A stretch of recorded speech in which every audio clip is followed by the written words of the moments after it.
I low-key want to know what happened. So let me go ahead and do a little bit of research. Let's go ahead and see if I could find a video about it, because that's crazy.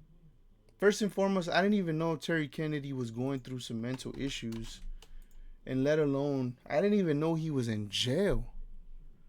What? Like, this is not new news, because if he already's been serving, so the killing happened in 2021. The 39-year-old has been serving time after being convicted in connection to a 2021 incident that resulted in the death of Josiah, after a man who appointed himself as TK's manager, known as Beverly Hilly Habibi, was taking advantage of Terry Kennedy decaying mental health for years. Called him on demand. He collected $100 for the picture after seeing it posted to Instagram. Since then, TK's life has been taken in a different direction, and those close to him suggested he has been focusing on self-improvement. Wow. Recently, he's been embracing kufi cap, a head covering tradition worn by Muslim men, as a sign of peace, renewal, and spiritual devotion. Damn. That's so crazy, bro. Aggravated battery. Damn. Damn, and TK was dope, bro. That's crazy. My bad, you guys weren't even seeing. So I seen the mugshot. So, but that's crazy, bro.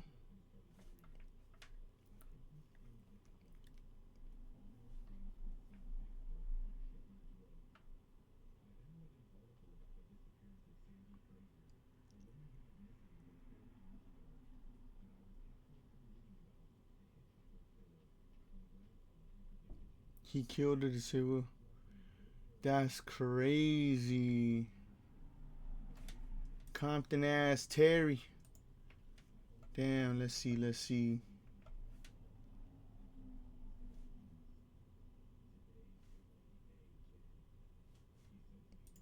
Damn, that's so crazy. Let's see this one, maybe.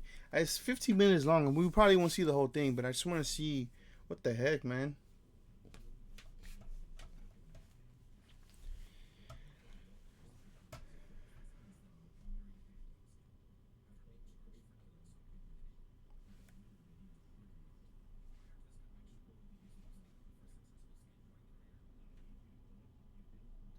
Damn, at a hotel?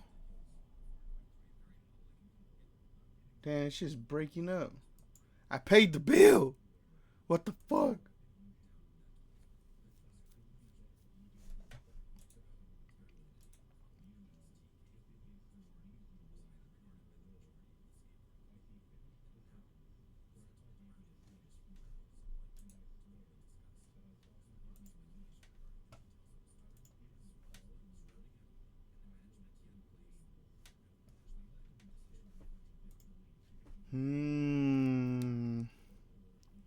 That's crazy. Yeah, because he was on top of the world. I remember, bro, I was in high school when this team was put together by Pharrell Williams, and they started, the whole ice cream team.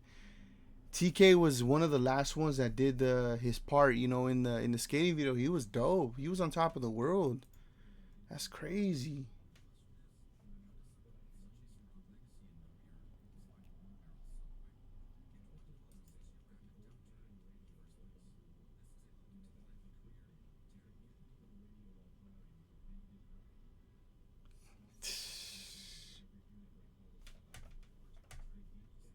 Is a rather unlikely one. Oh, there was no He audio. grew There up was in no Long audio. Beach, California, and had a rougher upbringing than most. As with many residents in the Long Beach area back then, much of his family was surrounded by, or directly involved in, gang activity.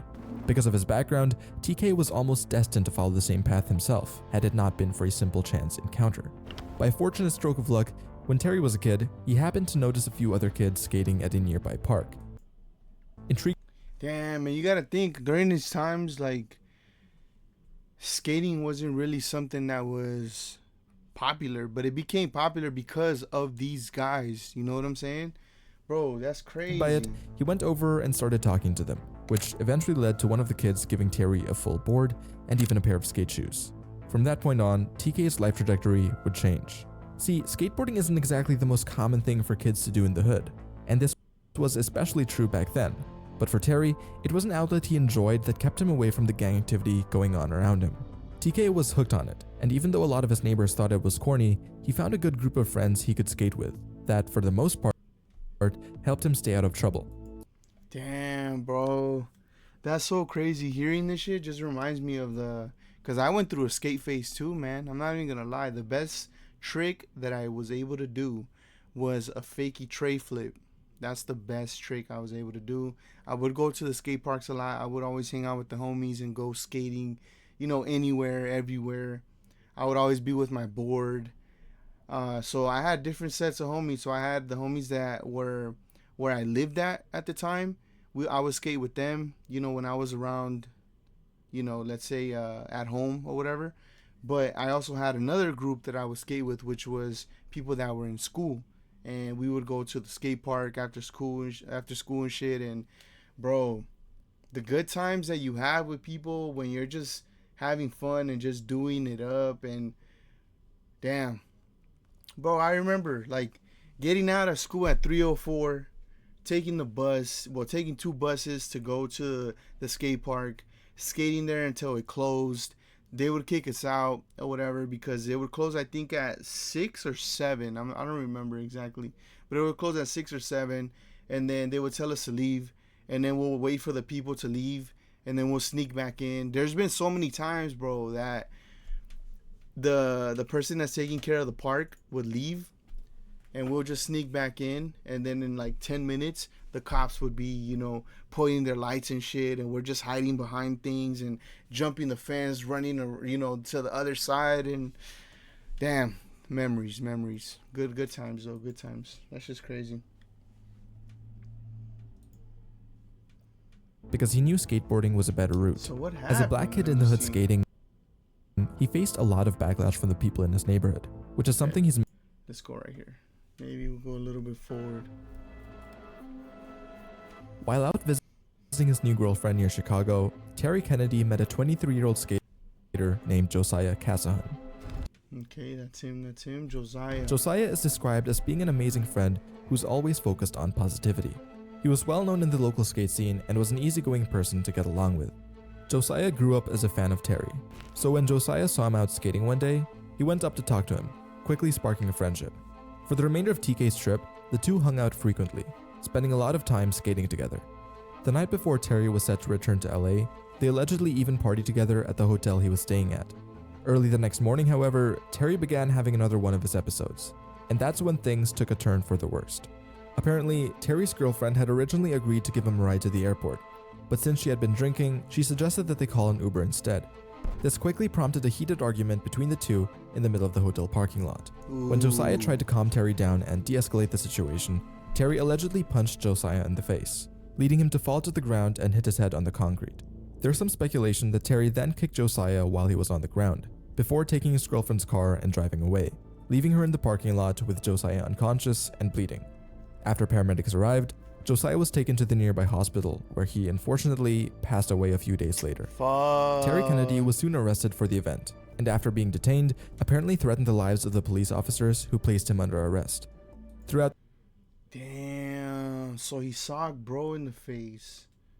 He fell, hit his head hard enough in the pavement for him to pretty much end up passing away. And allegedly, he got kicked in the face. And that's something that my wife and I always talk about. It's like, if you're getting down with somebody, right? There's no need to kick, when they're down, they're down. That's it. It's over with. You know what I'm saying? But kicking somebody while they're down, that could be the cause of something worse. And that shit is, especially kicking somebody in the face, that shit is crazy. At this period, TK's new manager took over his Instagram, promoting some weird businesses for weeks, posting some cryptic things about TK, and sharing some rather distasteful content, before the page was eventually shut down.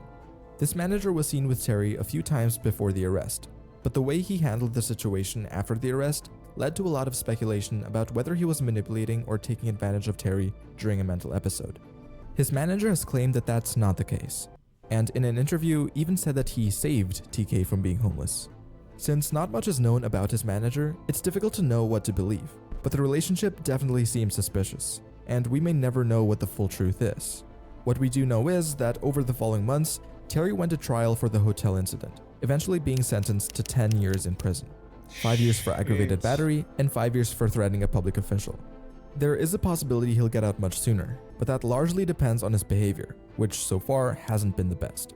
It's been said that during the trial, he showed no remorse for what he did, staring down Josiah's family in the courtroom and even flipping them off at one point.